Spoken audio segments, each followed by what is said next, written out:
Sim? Sim, sim. Como que você tá hoje? Você tá bem? Bem, amor, tá bem, graças a Deus. E você? Finalmente conseguimos, né? Pô, Depois desse encontro. finalmente, cara, primeiramente eu vou me apresentar, daí depois você se apresenta. Opa, aí pessoal, bem-vindos ao Inventas Podcast, meu nome é Lourenço Prezato. Hoje estamos aqui com Karina. Karina, se apresenta pro pessoal, fala quem que você é e o que que tu faz. Oi, gente, eu sou Karina Fonseca, eu sou atriz, sou dubladora, sou diretora de dublagem. Já fui professora de dublagem no momento, não estou mais atuando como professora, mas quem sabe em breve. Sou bióloga também, sou médica, mas enfim, aí isso é papo para outro ao vivo, outro podcast, outra entrevista. Me diz uma coisa, não é mais professora? Então, na verdade, quando eu comecei na faculdade de medicina, e aí depois segui no remoto durante a pandemia, e depois eu tive que ir para o internato nos 2 últimos anos da faculdade de medicina, a gente tem um internato, que é como se fosse um estágio obrigatório, vamos chamar assim. Só que ainda estava na pandemia, então eu fiquei bastante receosa de voltar por conta dos meus pais serem idosos e tal. E aí eu tranquei a faculdade. E aí, nesse período que eu fiquei com a faculdade trancada, foi aí que eu comecei a dirigir um pouco mais e comecei a dar aula. Então, quando eu retornei para a faculdade, eu tive de parar algumas direções, tanto que eu só continuei com a de Pokémon, porque o estúdio do Pokémon ele me deixa dirigir só aos sábados. Então eu conseguia conciliar essa carga horária. E aí tive de parar de dar aula também, porque normalmente também era durante a semana. Então, se eu desse aula, no pouco tempo que eu já tinha, eu não dublava. Então, enfim, entre dublar ou dar aula ou qualquer coisa, eu e 90% dos dubladores sempre escolheremos dublar. Então foi isso que eu fiz. Então eu tive que parar de dar aula para poder ter aquele pouquinho tempo livre que eu tinha para deixar livre para dublar, entendeu? Mas pretendo voltar. De vez em quando dou uns workshops, é um plano futuro. Ah, mano, pô, ser professor deve ser tão gostoso, né, mano, ser professor. Cara, e aliás, eu vi que você tem um amor muito grande por Pokémon, né? Você tem um amor muito grande por conta da live que você fez com o Danilo e tudo mais. Qual é o começo da sua história com Pokémon? Qual Bom, foi? na verdade, eu comecei, acho que como a maioria, eu comecei como fã. Eu gosto muito de dizer isso, assim, nós dubladores, antes de sermos dubladores, atores, somos telespectadores. Então, assim como vocês e como todos os telespectadores e fãs, fomos telespectadores um dia, somos até hoje, fomos fãs um dia, somos até hoje, somos fãs de muita coisa. E com Pokémon não foi diferente, né? Eu era uma criança que assistia Pokémon lá quando passava na Record, no programa da Eliana, enfim, assistia Pokémon, adorava Pokémon. Depois acabei não acompanhando o seguir da série, né? Eu acompanhei mais aqueles 150 primeiros Pokémons. Depois não acompanhei mais. E aí, um belo dia, eu já dirigia na dublagem, eu tava dirigindo há pouco tempo, mas eu tava começando, engatinhando, e eu tava bem parada na época. E aí, o dono do estúdio, né, onde hoje a gente dirige Pokémon, ele me liga e fala: Olha, Karina, o diretor, que era o Renan Vidal na época, ele não vai mais poder dirigir, o Renan ia ser pai na época, então ele estava também, como eu com a faculdade, abrindo um pouco mão de algumas coisas. E aí ele ofereceu para mim. Nossa, nunca imaginei que iam me oferecer a direção de Pokémon. Então, assim, fiquei feliz demais. É, é uma produção que eu tenho um prazer enorme em dirigir, enorme, enorme. Eu gosto muito de dirigir dublagem, mas óbvio que não é tão legal quanto dublar. Mas Pokémon em específico é muito gostoso dirigir. É pau a pau com dublar, assim, é o mesmo nível. Porque é muito legal você acompanhar o desenho e você sofre junto, e você vibra junto, e você fica, e caraca, o que vai acontecer? Então, assim, é muito legal, né? E você ter esse acesso em primeira mão e fazer parte dessa história. Então, assim, eu amo dirigir Pokémon. E aí foi assim que surgiu. Ele fez esse convite, obviamente que eu não tinha como recusar, e cá estou eu até hoje. Você costuma muito aí em eventos de Pokémon como diretora? Ou não? Não, eu até hoje eu só fui a um evento especificamente de Pokémon, que era a Pokécon, né? Eu fui chamada no ano passado, fomos eu e Danilo. Eu fui como diretora e como dubladora da Lico, né? E foi um evento incrível, foi em São Paulo, foi maravilhoso. A gente conheceu uma das responsáveis por fazer os desenhos das cartas de Pokémon. Ela veio lá do Japão pra cá, ela deu uma palestra e depois ela entrou na fila pra tirar foto com a gente. A gente teve uma distribuição de senhas e tal, pro pessoal tirar foto e pegar autógrafo. Ela entrou na fila porque ela queria tirar foto com a gente. E depois ela pediu pra gente ficar até o final do evento, porque a palestra dela era a última. E aí você deve imaginar que ela teve, assim, a feira inteira querendo autógrafo e foto com ela. Então, assim, demorou bastante. Mas ela pediu pra gente esperar, porque ela falou que queria ver a gente dublando. Então, assim, porque a Collab, que foi a produtora que organizou a Pokécon, eles montaram um stand de dublagem, onde as pessoas podiam dublar uma pequena ceninha de Pokémon. E aí ela falou que queria saber se a gente podia, no final, dublar uma ceninha pra ela ver como ficava em português. E assistiu, filmou, ficou lá com o celular dela filmando a gente dublando. Então, assim, foi um ápice, assim, foi um momento incrível, ela foi super simpática. Mas foi o único evento, por enquanto, que eu participei. Estou aberta, quem quiser me chamar para novos eventos. Mas foi muito gostoso, foi muito legal essa troca com o pessoal. Tirando Pokémon, qual foi o universo que você mais gostou de fazer parte? Olha, teve um universo que eu fiz parte, mas assim, foi uma partezinha assim muito pequenininha, mas que como eu falei, boa fã, qualquer migalhinha já deixa a gente muito feliz. Que foi, entre aspas, o universo Harry Potter. Eu sou muito fã de Harry Potter, eu sempre fui muito fã de Harry Potter. Quando eu comecei na dublagem, os filmes estavam começando a ser dublados. Eu ainda tinha... A Hermione eu já sabia que não daria pra fazer, porque ela já estava sendo dublada, mas eu ainda tinha uma leve esperança de fazer a Gina. Aí depois não fiz a Gina. Aí eu ainda tinha uma leve esperança de fazer a Cho, mas aí também não fiz a Cho. Enfim, queria fazer qualquer coisinha nos filmes mesmo. Infelizmente não consegui fazer nada. É uma grande tristeza pra mim. Mas depois, no futuro, vieram duas produções. Uma delas eu nem sei onde passou, nunca consegui ter acesso. Se alguém achar, se alguém tiver, eu vou amar se puder me mandar. Que era um desenho que era meio que uma sátira de Harry Potter, tá? E aí a diretora na época, isso foi dublado na Herbert Richards. A diretora na época, que foi a Mônica Rossi, ela me colocou pra fazer a Hermione. E eu fiquei muito feliz, assim, eu sei que foram só uns 3 minutinhos de fama fazendo a Hermione, eu sei que não era a Hermione, era só uma sátira, não eram nem humanos, né, era um desenho, era uma boneca, mas eu fiquei tão feliz, que assim, eu me lembro que na época foi quase como se eu tivesse feito um filme mesmo, assim, foi uma realização. E depois, recentemente, na verdade, tem um programa de culinária que tá na HBO Max, se eu não me engano é na Max, não tenho certeza, posso estar falando besteira, de Harry Potter. E eu fui chamada também pra fazer, e aí eu fiz algumas confeiteiras e tal, e uma jurada. E foi muito bacana também, porque teve a presença, se eu não me engano, da atriz da Gina, da atriz, eu acho que foi da Flair, do Wesley, do Jorge. Então, assim, foi incrível, foi muito legal. E, enfim, eu adorei também fazer parte disso e me fez ter um gostinho ali do que é fazer parte do universo Harry Potter. Mano, que legal. Qual que é o nome da série da confeitaria? Eu não sei, mas eu acho que se você jogar, se alguém quiser ver, você jogar na Max, eu não sei o nome, mas jogar alguma coisa de Harry Potter, eu acho que deve aparecer. Se digitar Harry Potter, deve aparecer os filmes, porque se eu não me engano é o streaming que tá, com o catálogo dos filmes, mas aí provavelmente vai aparecer, porque eu me lembro que há pouco tempo tava aparecendo até nos destaques. Quando você abria o streaming, aí era um dos primeiros que aparecia. E foi legal, foi um voice-over, na verdade, não foi bem dublagem.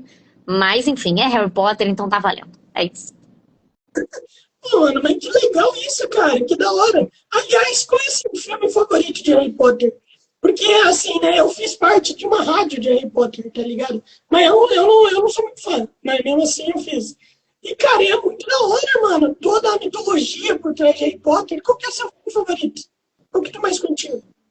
Então, assim, eu sou um pouco suspeita, eu sou meio chata, né? Eu sou canceriana. Como boa canceriana, eu gosto de tradição. Quando muda aqui o que tá normal, a minha zona de conforto, isso já me deixa meio agoniada. Então, assim, eu, por exemplo, amo o primeiro filme. Ah, mas o primeiro filme não tem muita coisa, não sei o quê. Mas, cara, era aquela magia. Era aquela coisa que eu só imaginava nos livros. E do nada eu tô vendo ali materializado na minha frente. Tem aquela coisa mais lúdica, aquela coisa de estão todos felizes, o perigo não é tão eminente. Então, assim, eu amo de paixão o primeiro filme. Gosto ainda do segundo e do terceiro, porque ainda não tem tanta essa coisa de guerra, de tudo de cabeça pra baixo, a escola não é mais a mesma. Gosto. Mas o primeiro, principalmente, primeiro e segundo, moram no meu coração, porque é aquela coisa tradição, aquela coisa lúdica dos livros. Eu sempre fui muito fã de Harry Potter, eu li todos os livros. Do primeiro ao quarto, eu li 3 vezes cada um, porque eu ficava esperando lançar o outro, então eu vou ler de novo. Aí lia de novo, ainda não lançava, eu vou ler de novo. Então, assim, foi muito lúdico ver o que eu só lia e imaginava ali, exemplificado na tela. Então, são meus filmes favoritos. Pô, mano, que da hora. Você fez parte do universo de Riverdale, né? E, cara, eu queria te perguntar, mano, como que foi dublar a Cheryl? Porque ela é uma personagem muito boa, né, mano? Meu Deus, personagem boa.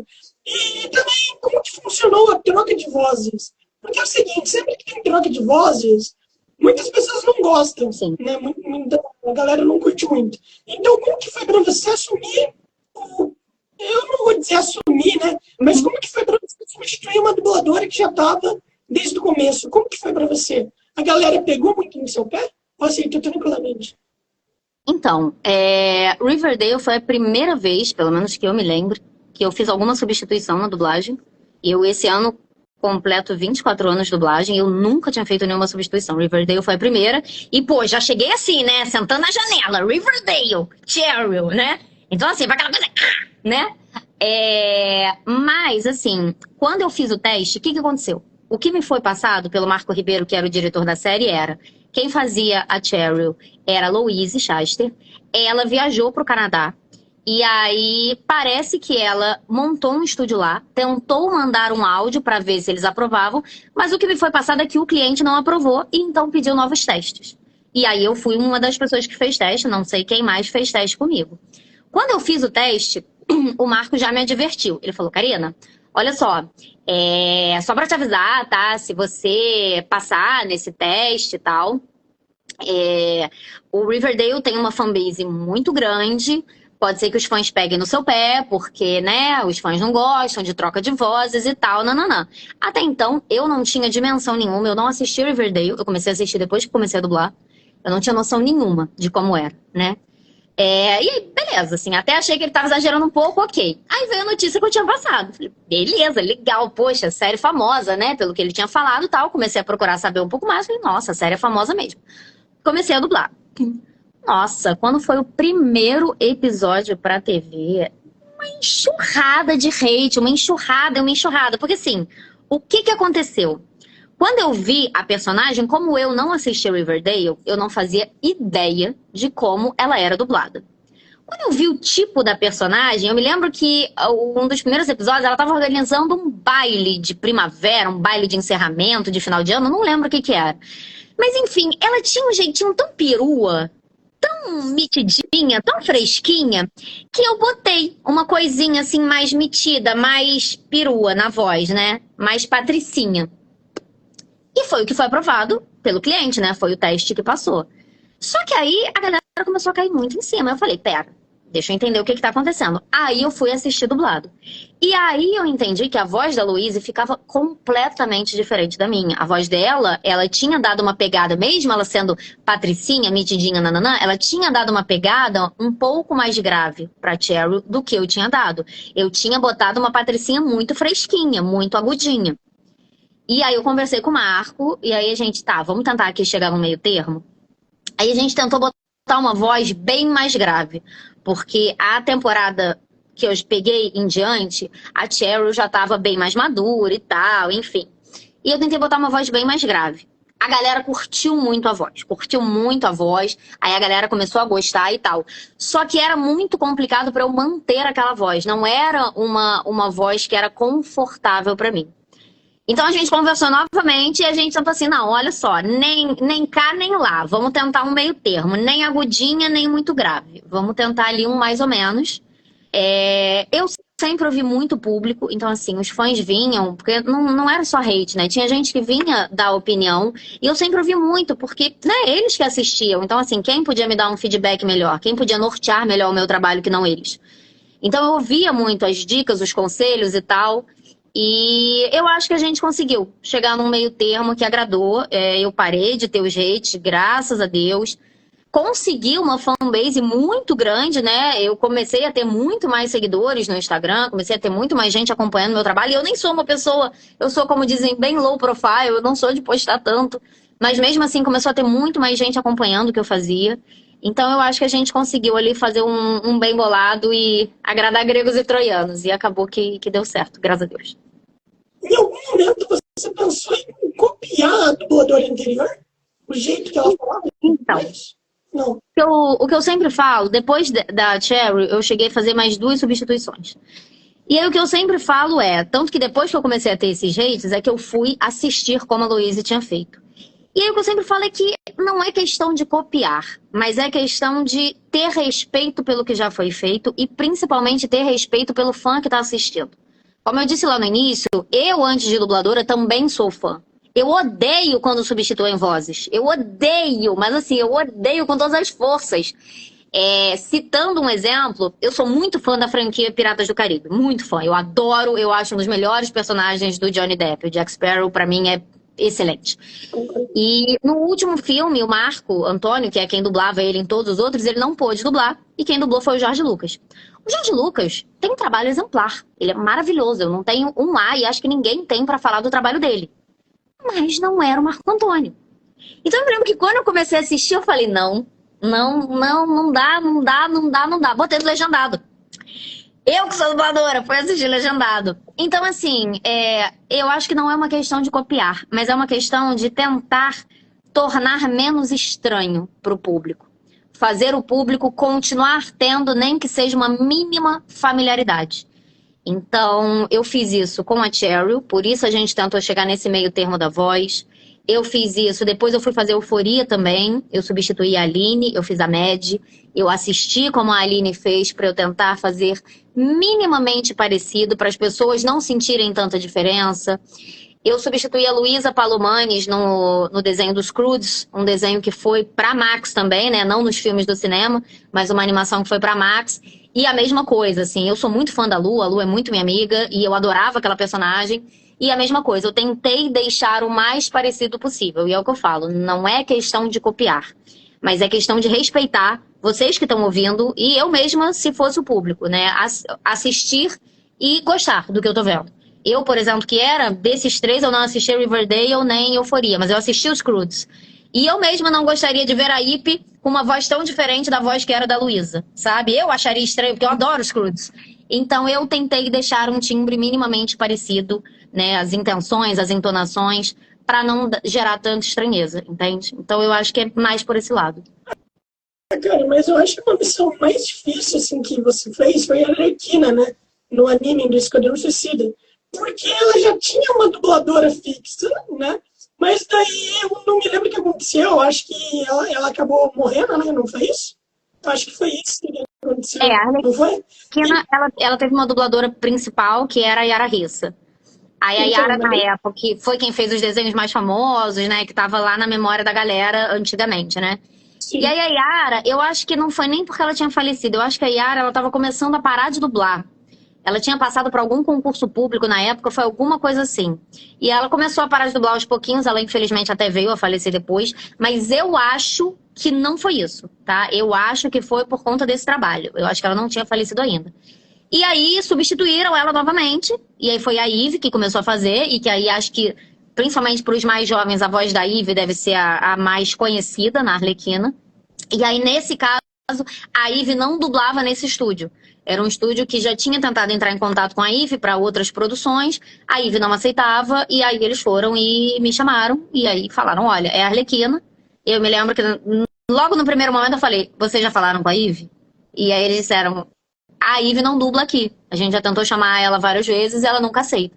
Falei, então tá bem. E aí fiz a Arlequina. Cara, e deve ter sido complicado, né, mano? Porque a voz dela já tava muito pregada no personagem. Como que foi pra você lidar com um personagem desses? Porque é uma personagem muito complexa, né? Ela é maluca, ela é bizarra. Então, como que foi pra você? Você curte fazer? Porque dizem que personagem maluco é o mais divertido de fazer. Dizem que é o melhor. Total, total, total. Claramente, assim, foi muito divertido dublar a Arlequina, muito. E o meu timbre, ele é mais agudo. Então eu tenho muito mais facilidade, por isso mesmo eu comentei da dificuldade de botar o tom da Cheryl no grave. Personagens com timbre mais agudo são muito mais fáceis pra mim. Então, assim, a Arlequina, ela tem esse timbre agudo, ela tem essa coisa explosiva, ela tem essa coisa totalmente desequilibrada. E eu amo, de fato, é muito gostoso fazer isso, porque a gente pode brincar muito com o personagem, a gente tem muita liberdade. Eu tinha, né? O diretor também me deu muita liberdade de mudar texto. Então, assim, a gente conseguia brincar bastante. Então, era muito gostoso. Eu tive um feedback bem positivo, foi bem legal. Por incrível que pareça, as pessoas não me compararam com a Ivy, mas as pessoas me compararam com a Yara. Então eu me lembro de ter gente comentando, tipo assim, nossa, me lembra a primeira Arlequina. E eu, tipo assim.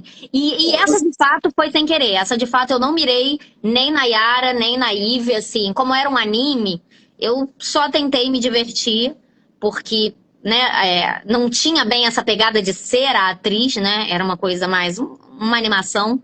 Então eu só fui no que eu achava que seria a pegada da Arlequina. E eu me diverti demais e fiquei muito feliz de receber esse feedback do pessoal. Assim, pra mim, uma honra, porque eu, quando entrei na dublagem, a Yara já dublava décadas. Então, nossa, ser comparada com alguém assim foi tipo, ah! Então, foi ótimo, eu amei. Como que você equilibra o trabalho de dubladora com o trabalho de bióloga? Como que você faz isso, mano? Então, sabe aquele negócio assim, você tem vida social, o que é isso? É tipo assim, amigo, que isso, assim, você dorme quantas horas? Dormir? É tipo assim, entendeu? Na verdade, assim, como bióloga, eu atuei muito pouco. Eu me formei em análises clínicas primeiro, né? Eu sou técnica de laboratório, né? Tipo quem faz exame de sangue, exame de urina, essas coisas, né? Quem avalia. Mas nunca exerci também. Depois eu fiz biologia, me formei em biologia. Também nunca cheguei a exercer. E aí a minha irmã que começou ali com a sementinha do faz medicina, faz medicina, faz medicina, e eu acabei fazendo medicina. Me formei agora, em janeiro, então assim, sou um neném na medicina. Tô engatinhando na profissão. E assim, é complicado, mas graças a Deus é uma profissão que me permite, por exemplo, pegar horários de madrugada, né? Porque eu posso fazer plantões. Então, acaba que eles não coincidem com os horários de dublagem. Então, acaba que não atrapalha que eu continue com essa profissão. Porque, assim, é o que eu falo. Eu escolhi fazer dublagem, ser artista. A medicina me escolheu. Então, assim, por escolha, eu não vou pensar duas vezes. Eu não penso duas vezes. Eu sou artista, eu sou dubladora. É o que eu amo fazer. É o que o meu olho brilha quando eu tô fazendo. Mas a medicina está me ajudando. A gente está passando por uma fase de queda de trabalho na dublagem. Tem andado um pouco fraco. E a medicina me ajuda com isso, porque é uma profissão que me permite conciliar nesses horários que não tem dublagem, ou não tem muita, né? Que é de madrugada. E aí eu consigo conciliar as duas. Então eu deixo o dia para trabalhar com medicina, às vezes também, para trabalhar com dublagem, perdão. E eu deixo a noite para trabalhar com medicina. E essa parada da queda de papéis na dublagem e tal, ela vai mais no geral ou é mais para tu mesmo? Desculpa a pergunta, Não, tá? não, imagina. Não, então, assim, a dublagem ela tá numa queda para todo mundo. Claro que, enfim, como qualquer profissão. Tem algumas pessoas que são muito menos abaladas, tem outras que são abaladas, tem outras que são abaladas pra caramba, né? A gente já teve dubladora aí famosa que eu digo assim, dubladora que já trabalha com isso há muito tempo, que é muito conhecida, inclusive, começando a fazer Uber. A gente já teve, a gente tem dubladoras começando a fazer coisas para vender, né? Para conciliar, para complementar a renda. Então, assim, todo mundo é afetado, uns mais, outros menos. Eu não acho que eu tô das quase não afetadas, infelizmente, mas também não todas super, hiper, ultra afetadas. Amém, obrigada, Senhor, que continue assim. Eu acho que eu tô ali no meio termo. Eu tô ali aquela que vê que não trabalha mais tanto como trabalhava antes, mas ainda estou conseguindo me sustentar com isso, né? Então, assim, deu uma caída. A gente já começou a ter uma queda desde aquela greve dos roteiristas que a gente teve. Isso já caiu bastante trabalho. Agora está tendo essa ameaça da IA, que a gente já teve até produção sendo completamente dublada pela IA. Isso estremeceu bastante o mercado. Então, assim, são alguns fatores que estão fazendo realmente ter bem menos trabalho. Não é só aqui na nossa praça, na Praça do Rio de Janeiro, na Praça de São Paulo também. Eu hoje trabalho também para São Paulo por conta do remoto, tenho amigos lá e recebo esse feedback deles também. Então, assim, tá numa baixa para todo mundo. Como eu disse, para uns mais, para outros menos. Para uns mais ou menos. Eu acho que eu ainda estou nesse mais ou menos, graças a Deus, que não piore, que só melhore. É isso. Você acha que isso ainda é impacto da pandemia ou a gente já conseguiu se livrar de todo o impacto que ela poderia causar? Olha, não sei. Na verdade, a pandemia, pro mercado audiovisual e tal, pelo menos para dublagem, ela não foi um período ruim. Porque como as pessoas estavam em casa, as pessoas estavam consumindo. Então precisava ter produção dublada, né? Só que eu não sei se, na verdade, acabou sendo aquele efeito rebote. De tipo assim, então você começou a ter muito trabalho e como você dublou muita coisa ao mesmo tempo, daqui a pouco gera uma escassez. Porque muita coisa foi feita num curto período de tempo, entende? Tanto que para mim mesma, na pandemia, foi o que eu disse, foi quando eu comecei a virar diretora de dublagem, foi quando eu comecei a virar professora, comecei a dublar muito mais, todos esses meus personagens mais famosos, a Cheryl, a Mad do Euforia, a Ip dos Croods, a Arlequina não, a Arlequina já foi depois da pandemia. Mas vários dos meus personagens famosos surgiram durante a pandemia. Então, assim, para nós dubladores não foi um período ruim em relação à baixa de trabalho. Só que eu acho que talvez a gente possa estar vendo isso, entende? Como teve muito, muito, muito, muito trabalho de uma vez, agora ficou escasso porque muita, muita coisa já foi dublada. E aí a produção não está acompanhando, entende? Então eu acho que foi isso. Então acho que talvez a gente ainda sinta nesse sentido. Cara, você acha que o fato de ter muita coisa para ser necessário dublar acabou trazendo a IA muito mais rápida do que ela deveria vir? Ou você acha que isso não mudou tanto?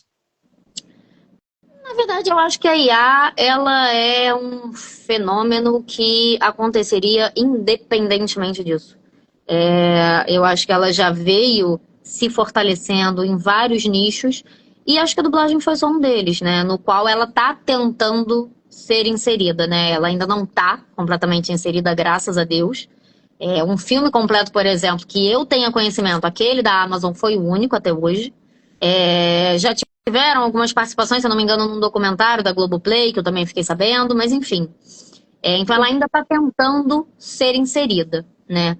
Mas... Então eu acho que foi isso, assim, eu acho que aconteceria de uma forma ou de outra, como está acontecendo em vários meios, em vários nichos. A dublagem é só mais um, e que a gente está tentando, né, junto do legislativo, fazer alguma coisa para tentar proteger o nosso mercado, né? Proteger o mercado nacional de voz, o mercado nacional da dublagem, para que isso não tire o emprego de tanta gente, porque é isso, assim, não são só os dubladores. Assim como qualquer empresa, né? Envolve muita gente. Então, envolve desde a gente que está ali dando a voz, até quem está dirigindo, quem está operando áudio, quem está na recepção, quem faz o serviço de limpeza, quem é do contrato, quem é da mixagem. Então, assim, são muitos profissionais envolvidos. Então, a gente está tentando se proteger dentro do que é possível e como a gente pode para evitar essa entrada tão forte e tão desmedida como poderia ser da IA. Sim, cara, você acha que você entrou na dublagem no momento certo ou você acha que você deveria ter entrado antes ou depois? E quando que você entrou na dublagem? Eu entrei na dublagem em 2001, final de 2001, né? Eu comecei a fazer o curso... 2000? Eu comecei a fazer o curso na metade de 2001 e entrei no final de 2001, em dezembro, mais ou menos, né? Então, eu acabo considerando 2002, né? 2002 foi quando eu comecei a trabalhar bastante, assim. Eu tive um começo bem diferente. Eu já estava no meio artístico há bastante tempo, eu comecei a fazer teatro desde os 10 anos. E aí, um belo dia, minha mãe levava a mim e a minha irmã, né? Porque éramos crianças, eu comecei com 10 anos, né? Então, nessa época, eu estava aí com uns 14, 15 anos. E ela me levava pro estúdio. E eu me lembro que um dia, ela esperando na sala de espera, a mãe do João Capelli, não sei se você conhece, que é o dublador do Draco Malfoy e tal. Eu sempre dou esse exemplo porque Harry Potter, claro. Ela comentou com a minha mãe: por que você não bota seus filhos pra fazerem dublagem? Meu filho faz dublagem, não sei o quê, poxa, vale muito a pena e tal, nananã. E aí, no local onde a gente fazia o curso de teatro, estava abrindo um curso de dublagem. E minha mãe falou: quer saber? Vou botar. Aí virou pra gente e falou: é isso, vocês vão fazer curso de dublagem. Eu falei: não vou, porque eu nem sabia o que era isso na época. Em 2001, gente, ninguém tinha noção, não tinha internet, assim. O meu celular era aquele azulzinho, Nokia tijolão, assim, não tinha essas coisas. Então, assim, a gente nem sabia. E, na verdade, ainda tive o Nokia depois, porque o Nokia acho que foi em 2004, mas tudo bem. Então, a gente não tinha tanto acesso, eu não fazia ideia do que era dublagem, né? Pra mim, assim, eu sempre falo que eu fui uma criança que eu comia areia até muito tarde. Porque, pra mim, aquilo que eu via na TV era a voz do boneco. Eu nunca parei pra pensar que alguém tava fazendo aquela voz. Pra mim, o boneco tinha aquela voz. Pra mim, a Thalia, eu assistia muita novela mexicana. Pra mim, a Thalia falava português. Eu sei lá, nunca parei pra pensar que não era a voz dela. Não. Enfim, eu não sabia que era dublagem. Falei: não vou fazer. E aí, ela virou e falou: vai sim. E, né, manda quem pode, obedece quem tem juízo. Era minha mãe. O que eu ia fazer? Fiz, né? Enfim... E eu me lembro que na primeira aula, a professora colocou a gente para fazer um desenho chamado Luluzinha. Não sei se você lembra desse desenho. Lembro. Então. Só pelo nome, não me lembro o que é exatamente. Era um desenho de uma bonequinha com um vestidinho vermelho e tinha um amiguinho dela chamado Bolinha. E normalmente os cursos funcionavam e funcionam assim, né? A gente pega alguma produção que já foi ao ar, a gente tem acesso ali à imagem e tal, escreve o texto e dá para os alunos ensaiarem na aula, né? Gravarem, mas claro, não é a Vera, né? Porque já foi para a TV aquilo. E aí ela colocou numa aula pra gente fazer, na primeira aula. E eu lembro que ela falou assim: você vai fazer o Bolinha. Eu fiz o curso da Marlene Costa, né, com as duas filhas dela, a Fernanda Baroni e a Flávia Sadi, e com o Felipe Grinan. Os três foram meus professores, principalmente a Fernanda e a Flávia. Eu não me lembro qual das duas foi, se foi a Fernanda ou a Flávia, mas eu me lembro que falou: você vai fazer o Bolinha. E eu me lembro que quando eu terminei de dublar o Bolinha, foi assim, a primeira vez na bancada. Eu me lembro que a turma inteira começou a aplaudir. E aí a professora, não lembro se a Fernanda ou a Flávia, falou: Karina, você foi muito bem, não sei o quê. E eu me lembro até hoje, assim, da sensação de olhar para aquilo assim e falar: cara, é isso que eu quero fazer da minha vida. Eu falei: gente, é isso, acabou. E assim, graças a Deus, nunca mais parei. De 2001 pra cá, vivo disso, faço isso até hoje, não pretendo parar nunca. Já teve gente: Karina, pô, você quer dizer que por causa da faculdade você parou? Não parei. Quer dizer que agora que você é médica você vai parar? Não vou parar. Enquanto a dublagem me quiser, eu quero a dublagem. Não paro por nada. Então, assim, foi aí que eu comecei na dublagem, foi aí que eu descobri que era isso que eu queria fazer pro resto da vida. Isso foi em 2001. E assim, eu acho que eu comecei no momento certo. Eu acho que foi um momento que estava tendo muita abertura, não tinha muita gente entrando, porque assim, eu acho que além do curso da Marlene, tinha mais uns 2 cursos só no mercado.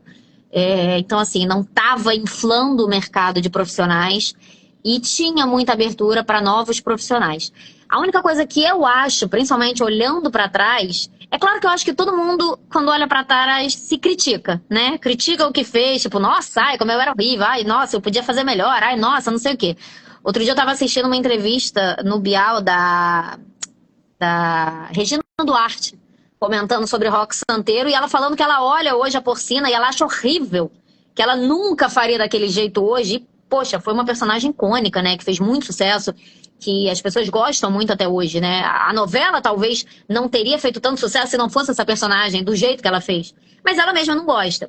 Então, assim, hoje eu olho pra trás e muita coisa que eu fazia, eu tenho uma vergonha absurda de ver, de compartilhar. As pessoas compartilham, às vezes, na maior boa vontade, eu tô só assim: apaga.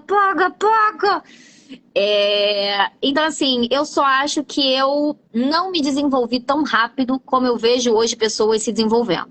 Você quer participar da Sim. gravação, filha? Tá bom. Eu vejo hoje. Ela quer participar da gravação, gente, desculpa. Eu Boa. vejo hoje, né, meu amor? Essa aqui é a Irina, que as minhas gatas têm nome das personagens que eu dublei. Eu fiz a Irina do Food Wars, que era a protagonista, e ela é a Irina. E a outra é a Mila, que foi uma personagem que eu fiz do Clube 57, que foi uma novela da Nickelodeon. E era uma personagem maravilhosa, porque era uma personagem que tinha síndrome de Down. Foi a primeira vez que eu fiz na vida uma personagem especial. E foi uma personagem que foi mais especial ainda, porque eu recebi o reconhecimento da mãe da atriz, dizendo que tinha ficado muito feliz com o que eu tinha feito, como eu tinha representado a filha dela, enfim. Então, é isso. E aí, filha, deixa a mãe gravar. Ô, filha, você não vai virar o bumbum pra câmera. Aí, então eu gostei muito, mas eu acho que eu, na época, não me desenvolvi tão rápido quanto eu vejo os alunos se desenvolvendo hoje. Eu vejo em sala de aula, quando eu dava aula, eu vejo dubladores novatos, às vezes, quando eu escalo eles, ou mesmo pelo que eu fico sabendo, assim, pessoas que às vezes começaram ontem e já estão com uma qualidade de trabalho excelente, excelente, excelente, assim. Uma qualidade que adquiriram em 6 meses, enquanto eu levei 6 anos para adquirir, sabe? Então, acho que é meio que isso. Acho que entrei no momento certo, mas acho que demorei um pouco mais para me desenvolver. Acho que eu poderia ter tido talvez um investimento maior em estudo, não sei, mas poderia ter um investimento mais rápido. Acho que teria sido melhor para minha carreira. Cara, você falou, né, que você fez uma novela na Nickelodeon. Isso daí é bem interessante. Tem um cara aqui no chat que ele falou que o sonho dele era ver você em uma novela da Nickelodeon. Então, o sonho é realizado, pô. Então pronto, assista Clube 57. Essa novela, ela teve 2 temporadas, mas eu acho que a minha personagem só entrou na primeira, não tenho certeza. E é isso, a personagem se chamava Valéria, se chamava Camila, perdão, Valéria é o nome da atriz, ela se chamava Camila, por isso é o nome da minha gata. E era isso, era uma criança com síndrome de Down. E essa personagem, ela tem também uma coisa muito interessante, porque quando veio o teste pra ela, foi um teste também que eu fiz. E eu me lembro que quando me chamaram pro teste, eu já não trabalhava na casa há muito tempo. Foi na Som de Veracruz que foi gravada. E eu fiquei toda feliz, falei, meu Deus, um teste, não sei o que, tenho que passar, tenho que passar, tenho que passar. Cheguei, eu vi que era uma criança, né? Eu sempre fui muito chamada pra fazer crianças, né? Ainda dublo muita criança. E aí, beleza. Botei ali a vozinha de criança, tal, não sei o quê.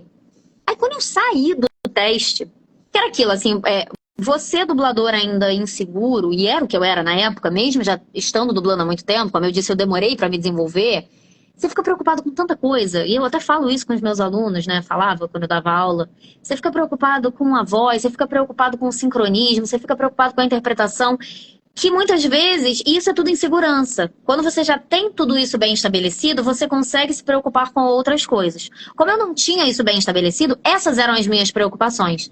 Então o que acontece? Eu não me ative ao fato de que ela era uma criança com síndrome de Down. E aí eu saí do teste, e eu me lembro que eu saí, quando eu saí é que me veio o estalo. E eu comecei, burra, burra, burra, não acredito, por que você não fez alguma coisa diferente na voz e tal? Aí me lembro que eu falei com uma amiga pediatra minha na época, ela já era pediatra, e aí eu falei, amiga, oi, tudo bem? Então, você já atendeu crianças com síndrome Down? Ela, já. Falei, pô, então, mesmo quando elas têm um grau leve assim, elas falam igual a gente? Ela, não, Karina, elas têm ali alguma dificuldade na fala e tal. Ai, droga. Aí falei com um colega nosso da dublagem que tem uma filha também que tem síndrome de Down, e ele já tinha me dito que o grau da filha era bem leve. Aí perguntei pra ele, ele falou, não, Karina, o grau dela é leve, mas ela não fala igual a gente, não. Ela tem ali a língua um pouco... Não é igual a gente, a voz não sai igual a nossa. Falei, cara, não acredito, burra, burra, burra, vai perder o teste. E aí é o que eu falo, gente, que quando é pra ser, quando é Deus, quando é o universo, quando são as forças, o que quer que quem quer acredite, acredite... Quando é pra ser, dias depois eu recebi uma ligação do estúdio, falando assim, Karina, o cliente achou o teste pequeno, achou o teste curto. Ele queria que todo mundo que fez o teste refizesse. Você topa? Falei, quê? Mas é agora. Eu falei, claro que eu topo. E aí quando eu fui, eu já botei ali uma língua um pouco presa, como se ela fosse presa, né? Eu já dei ali um jeitinho na voz. E dias depois eles me ligam dizendo que eu passei. E eu me lembro que na época quem me dirigiu foi a Aninha, né? A Ana Lúcia. que faleceu. E eu me lembro que no primeiro dia que eu fui dublar com ela, a primeira coisa que ela falou pra mim, ela falou assim, Karina, você viu que ela é uma personagem especial e tal, né? Você colocou alguma coisinha na voz, não colocou? Aí eu coloquei, Aninha, fica tranquila, pode deixar. E aí quando eu dublei, ela adorou. E até hoje, agora eu tô fazendo uma outra novela lá, na Som de Veracruz mesmo, que eu tô fazendo uma menina com síndrome de Down. E agora já é a minha terceira ou quarta personagem com síndrome de Down, assim. É meio quase que eu fiquei conhecida por fazer isso, né? Então, assim, é uma curiosidade muito incrível dessa personagem. E é na Nickelodeon, então você que colocou aí nos comentários, assista, porque é isso. Eu fiz uma novela da Nickelodeon. Pô, mano, isso daí é incrível, cara. Todo o carinho que você tem, tá ligado? É uma coisa que muita gente admira. Porque a história por trás, às vezes, é muito interessante de saber. Isso daí é muito foda. Mano, me diz uma coisa. Qual é a personagem que você... Eu não vou falar menos curte, né? É um bagulho meio complicado falar menos curte do blog. Mas qual foi a personagem, assim, que hoje em dia você vê e você fala, cara... Sei lá, eu poderia ter sido muito melhor. Qual personagem? Tem algum personagem? Eu não vou falar, tipo, sei lá, aquele personagem que você sente vergonha porque é uma coisa que é meio pesada essa palavra, né? Vergonha. Então, é um personagem que você acha que poderia melhorar hoje em dia. Então, assim, óbvio que eu poderia falar de todos os do início da carreira, né? Que, como eu disse, hoje eu assisto, eu acho horroroso, né? Um dos meus primeiros personagens, né? Que foi até o primeiro teste que eu fiz e que eu passei foi o Diogo Júnior, que foi da novela Carrossel, Viva as Crianças. E hoje eu assisto, eu tenho uma vergonha horrorosa. A voz tá linda, tá uma gracinha. Eu faço aquela vozinha até hoje, ainda dublo o menininho, está lindo. Mas a interpretação, misericórdia, isso aí nem Jesus salva, isso aí não tem salvação. Eu fico olhando aquilo e falo, Jesus amado, que vergonha alheia. Mas enfim, então tirando esses lá de trás, né?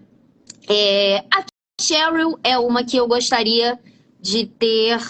Eu acho que eu devia ter me empenhado logo de início para ver como a Louise tinha feito e tal. Eu gostaria de ter acertado ela mais de cara, né? Não levar tantas transições assim. Primeiro uma voz muito aguda, depois muito grave, depois chegar no tom. Então, assim, eu teria mais orgulho dessa dublagem que eu fiz se eu tivesse acertado o tom mais rápido. E tem uma outra personagem também que eu fiz, que é uma série da Disney Plus, talvez, que acho que é O Dia do Chacal. É uma série bem legal, que é com aquele ator do Harry Potter, o Newt Scamander. Aquele. Eu não sei o nome dele, que é o da teoria de tudo, eu não sei o nome dele. Enfim. E ele faz meu marido na série, né? Ele é um atirador de elite. Eu faço a Núria, que é a mulher dele. E ela, na série, ela é uma personagem mexicana, espanhola, enfim, não sei dizer agora.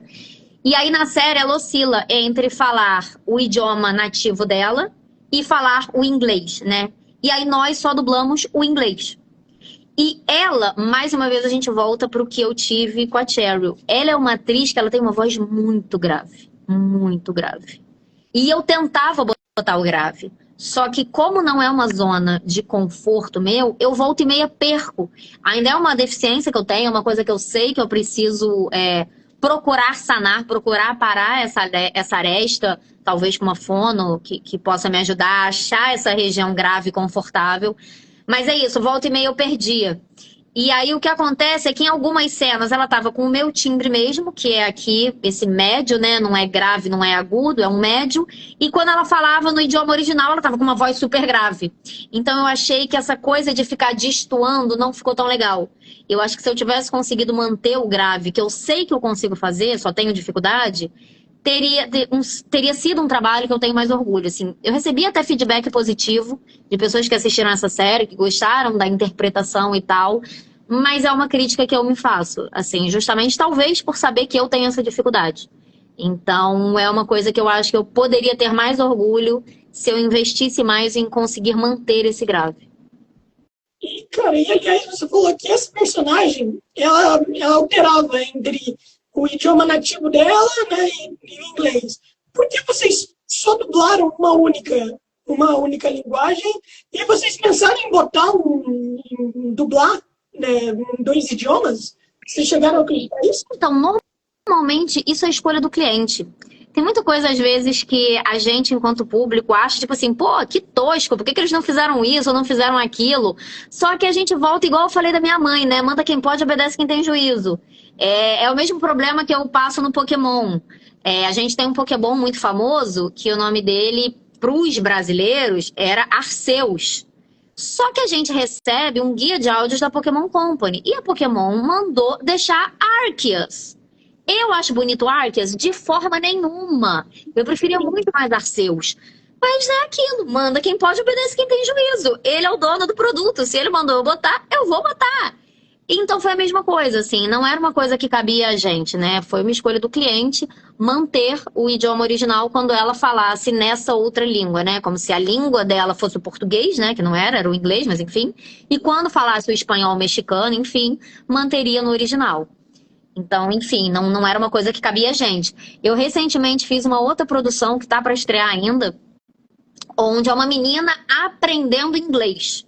Ela é também de origem latina e ela tá aprendendo inglês. Então aí a gente dubla as duas coisas, entendeu? Mas também foi uma escolha do cliente. Entende? Então assim, é isso. Infelizmente vai além da nossa alçada. Não, sim, o cliente manda tudo, né, mano? É que eu nunca entendi o que às vezes os caras pedem pra botar nome em inglês em bagulho português, sabe? Por exemplo, o jogo do Homem-Aranha que escolheram o Spider-Man, tá ligado? Tipo, no Brasil que não faz sentido. Mas, É muito além da gente. É isso. não, vai fazer o que, né, mano? Cara, a gente tá quase aqui chegando a quase 10h15, né? Então eu tenho 2 últimas perguntas pra te fazer, e daí a gente acaba. Que é, se você puder escolher um personagem seu, vamos dizer que você vai se aposentar agora, né? E daí você tem que dar um personagem que você já dublou de presente para alguém. Qual personagem que você daria e para quem seria? Nossa, que pergunta curiosa. É muito interessante, ninguém nunca me fez essa pergunta. Tem 2 pessoas na dublagem que elas são novatas e eu admiro muito o trabalho delas e eu carrego elas comigo para onde eu vou. Onde tiver produção minha, eu tento botá-las de alguma forma, porque elas são incríveis e assim, elas têm uma qualidade profissional que eu gostaria de ter tido com o tempo de trabalho que elas têm. Que são a Ana Garcia, não sei se você conhece, e a Tainá Lana. A Tainá, ela tá fazendo Pokémon já comigo, ela faz a Coral, que é uma vilã, e ela está simplesmente perfeita fazendo. E a Aninha, eu tô tentando com todas as forças botar ela no Pokémon. Ela já fez, sei lá, mais de 20 testes. Só que a Aninha, ela tem um timbre muito parecido com a Celina Beatriz, que já está fazendo Pokémon, fazendo a nova enfermeira Joy, né, que seria a Molly. Então, eu acho que eles não estão aprovando pelo timbre ser parecido. Então, eles acharem que vai ficar ali, tipo assim, vai parecer que é a mesma pessoa falando. Mas são 2 pessoas que eu admiro muito o trabalho e eu acho que pro agudo, porque até eu descobri que a Ana faz personagem agudo também, eu acho que pro agudo fosse, por exemplo, pra própria Lico, né, já que eu tô tentando botar as 2 no Pokémon e eu tô à frente dessa produção, principalmente a Tatá, porque o timbre da Tatá ainda é mais agudo, eu acho que ela pegaria a Lico lindamente, lindamente, lindamente, ficaria perfeito. E hoje é uma pessoa que eu confio no trabalho num nível que eu colocaria sem pestanejar. Apesar dela ser novata, eu botaria ela à frente de uma produção como Pokémon e eu teria certeza que ela ia emplacar sem dificuldade alguma. E eu acho que, vou roubar um pouquinho, pegando 2 personagens então, a Ana faria uma Cheryl maravilhosa. Maravilhosa, maravilhosa. Ela daria esse grave que a personagem precisa.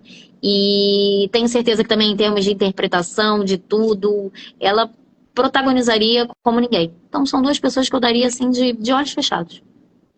Pô, mano. Cara, e daí a outra pergunta que eu tenho pra te fazer, ela é um pouco filosófica, tá? Então pode demorar quando você quiser, que é o seguinte. Vamos dizer que você vai morrer. E daí você precisa escolher uma pessoa para estar com você em um lugar para você passar os seus últimos momentos. com qual pessoa você iria querer passar os seus últimos momentos e em qual lugar? Na verdade, não é uma pergunta tão difícil. Com certeza seria minha irmã. Eu já tive a oportunidade de falar em alguns podcasts, em alguns lugares, enfim, o quanto a nossa ligação ela é inexplicável.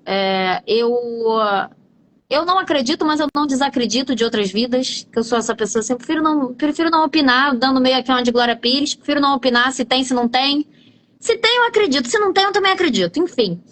E pensando que tenha, eu tenho certeza que a gente já teve uma relação em outras vidas, assim, porque a nossa relação, ela é surreal, eu faço tudo por ela. E assim, vê-la feliz é a maior felicidade da minha vida. Tudo que eu puder fazer pra vê-la feliz, então assim, eu não precisaria pensar nem por um milésimo de segundo, porque assim, é com ela que eu ia querer passar o meu último segundo de vida, o meu último suspiro. E aí assim, poderia ser até um pouco piegas, né? Dizer que assim, qualquer lugar que eu sei que eu estivesse com ela ia ser incrível. Se a gente estivesse aqui no sofá da minha casa, brincando, rindo, eu teria morrido super feliz porque a gente estaria rindo e fazendo alguma besteira. Se a gente tivesse uma cafeteria, tomando um cafezinho super faturado, que eu adoro. Se a gente estivesse num estúdio dublando, fazendo um vozerio, nós fizemos cursos juntas. Então a gente fez muitos vozerios juntas. E era muito divertido. E até hoje a gente lembra de cenas que a gente fez nos vozerios. Então, assim, é isso. Eu acho que em qualquer lugar que eu estivesse com ela, teria sido um lugar que seria especial por eu estar com ela. E eu teria morrido vendo a pessoa que eu mais amo e completamente feliz, completamente realizada por ser quem eu olhei pela última vez. Então, acho que é isso. Então, tá ótimo. Quando você falou, tipo assim, que a pergunta não é difícil, tá ligado? Tem muita gente que acha que eu só tô falando isso. Eu não sei porque eu tô falando isso, sendo que, porra, foda-se também, né? Então, É que como eu tenho essa ligação muito forte com ela, por isso que não se tornou difícil, assim. Eu acredito que talvez para muitas pessoas sejam, porque, nossa, pensar em alguém agora, nossa, pensar em algum lugar. Só que é isso, assim, como a gente tem essa ligação, acaba que fica fácil, entendeu? Assim, não é que não seja difícil, mas é porque a existência dela na minha vida tornou a sua pergunta fácil pra mim. Eu acho que é meio que isso. Isso daí é muito bonito, cara. Isso daí é muito bonito. É que tem muita gente que também pensa bastante sobre isso. E igual pra mim também não é difícil. Tem pra muita gente que também é difícil, tá ligado? Então, cara, primeiramente, eu queria te agradecer por ter aceito e desculpa por toda a demora que rolou e tudo mais. Tá? Somos nós dois, amigo, relaxa. Então, cara, tamo junto, muito obrigado. No futuro eu te chamo novamente. E você tem alguma coisa pra falar pro pessoal aí, pra gente acabar? Ou não? Eu te agradecer você pelo convite, né? Eu que agradeço por poder falar um pouquinho mais da minha jornada e poder compartilhar um pouquinho dessa saga com vocês. Porque, como você disse, né? Assim, às vezes a gente realmente não faz ideia de muita coisa que vem por trás, né? E é bacana, né? Saber esses bastidores, vamos dizer assim. Então, primeiramente, obrigada aí pelo convite, obrigada por quem entrou e saiu, obrigada por quem entrou e ficou, obrigada por quem comentou. E só queria dizer para as pessoas que querem fazer isso, não desistirem. Eu tive muitos empecilhos ao longo desses meus quase 24 anos, e se eu tivesse desistido quando eles apareceram, e foram muitos, eu cheguei a ficar 2 anos sem ter um horário de dublagem sequer. Se eu tivesse desistido nessa época, eu não estaria aqui hoje conversando com você. Eu não teria tantos personagens bacanas aí no currículo para poder falar deles e com orgulho. Eu não seria diretora, eu não estaria à frente de Pokémon, que é algo que eu realmente nunca imaginei. Eu não teria virado professora, não teria ajudado muitas pessoas, e é lindo quando eu recebo o feedback delas estarem conseguindo caminhar com os próprios pés, e saber que eu fiz um pouquinho parte disso, eu botei ali um tijolinho nessa construção. E nada disso teria sido possível se eu tivesse desistido. E então, assim, é só o que eu digo. Por mais difícil que pareça, tudo tem seu tempo, né? Se talvez não for hoje, não significa que não seja pra ser. Só não é pra ser agora. Então, assim, às vezes deixa ali guardadinho aquele sonho, investe em outras coisas. Eu sei que nem sempre é possível, né? A gente correr só atrás do que a gente quer. Investe em outras coisas, junta seu dinheirinho, ou então faz a sua carreira, ou então, enfim, e lá na frente volta. Abre aquela caixinha com aquele sonho e bota ele para se tornar realidade. Não deixa ele ficar só no plano das ideias, só no mundo dos sonhos. Porque é isso, uma hora dá certo. Pode não ser no nosso tempo, né? Nem tudo, quase nunca, na verdade, é no tempo que a gente quer, que a gente acha que tem que ser. Mas uma hora vai ser. Se é o que você quer, se é o que te faz feliz, não desiste. Corre atrás, porque uma hora vai acontecer. Então, com essas ótimas palavras, então a gente vai se despedindo por aqui. Novamente, muito obrigado. No futuro eu te convido novamente. Tamo junto. Tenha uma Obrigada, ótima amor. noite. Beijo, gente.